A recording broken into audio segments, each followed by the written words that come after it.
everyone, and welcome to Wow Talk by Ice Lighting. So I don't know about you guys, but I really hate it when someone says they're going to do something and they don't.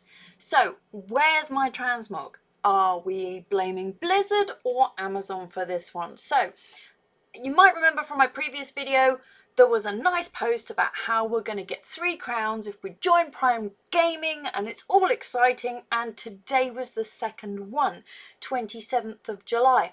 So this morning I logged in, nothing.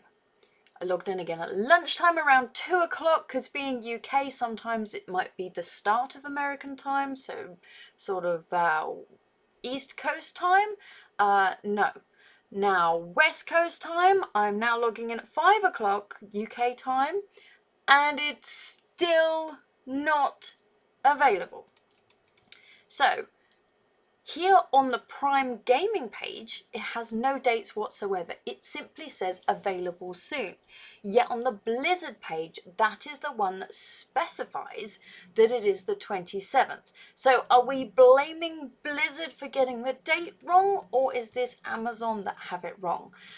Now, just to make sure that you're well aware of what the time is in San Francisco, which is therefore the furthest away I could think of they might be basing this on. It's 9:15 in the morning and still no transmog. Hopefully there's not too many people out there that signed up just to get this transmog, but you know, if you're promised something, you're promised something. But let's see whether maybe they correct this tomorrow. As always, thanks for watching and subscribe to see what else I'm up to.